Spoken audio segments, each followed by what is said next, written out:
Live ఉంది.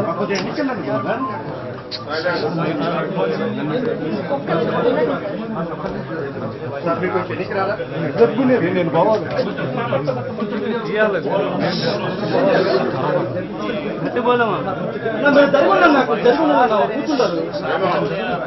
సామాన్య ఎంప్లాయీగా ఉన్నాడు. సామాన్య జీవితంలో సామాన్య ఎంప్లాయీగా ఉన్నాడు. వైన్ షాప్లో పనిచేస్తాడు.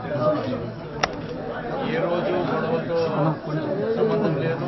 ఏ రోజు ఇంత చంపేంత చంపుకునేంత అంత పరిస్థితుల్లో అంత ఫ్యాక్షన్ అంత గొడవలు ఏజ్ కూడా ఎప్పుడు లేవు. అంతే కదా.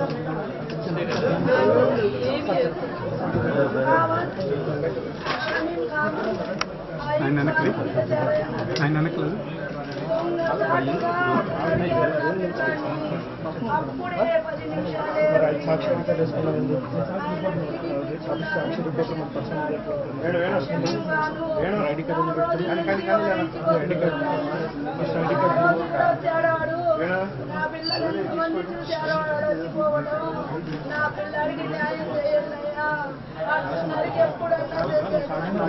పార్టీ కోసమే బతికాడు.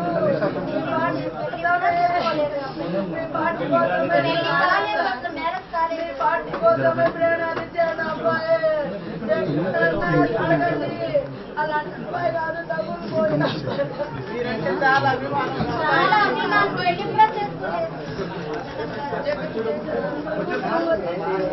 నా గవర్నమెంట్ ఉద్యోగం వచ్చింది అని ఎప్పుడు న్యాయం చేశారు. నా బిడ్డకి న్యాయం చేయండి. పోలీసులు చేపిస్తారు, మీరు చేస్తారు. ఫోన్లు చేసి బెదిరిస్తున్నారు. వీళ్ళు అనుకుండి అన్ని నీళ్ళు చేపిస్తున్నాడు. వీళ్ళు ఇద్దరికి మేము కాను నేనుండా మీ అన్ని నీళ్ళు చేపిస్తున్నాడు. టీడీపీ గుండాగా ప్రోత్సహిస్తున్నాడు. గంజాయి తాగి వాడి మీద 3 కేసులు ఉన్నాయి. పోయిన అదే రోజు ఇంకొక అబ్బాయిని గొంతు కోసాడు. ఈసారి నా కొడుకుని టార్గెట్ చేశాడు. కేవలం పార్టీ వల్లే. నాకేం కక్షలు లేవు. వాడి ముఖం చూసే ఎరగమయ్యా. ఆయన పని ఏందో ఆయన ఏందో తీరిపోతాడు వస్తాడు. అప్పుడు కూడా షాపుకనే పోయాడు.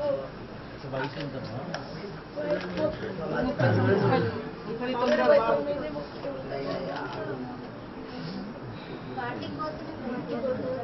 హైదరాబాద్ లో ఉద్యోగం కూడా వదులుకొని కోసం అని వచ్చాడు.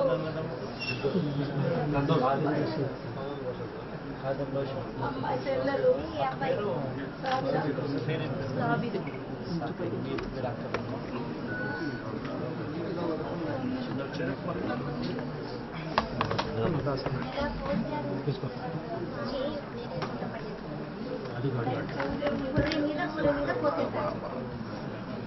చికెన్ లాగా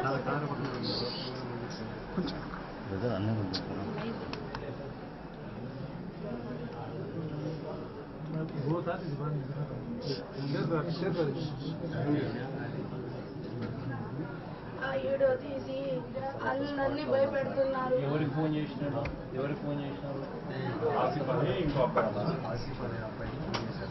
రికార్డ్ చేసినారా? రికార్డ్ చేసాము. ఫోన్ చేసిన రికార్డింగ్ ఫోన్ చేసి చంపుతామని చెప్పి రికార్డింగ్ ఉందా? తెప్పి చూసారా రికార్డింగ్? నీ ఫోన్లో తెప్పి చూసారు. ఇప్పుడు దాకన్నా వాళ్ళ పేర్లు కంప్లైంట్ ఇచ్చిన వాళ్ళ పేర్లు మెయిన్గా ఎవరైతే ఉన్నారో నాయకులు వెనకాల వాళ్ళ కంప్లైంట్ ఎఫ్ఐఆర్లో కూడా ఎక్కలేదు.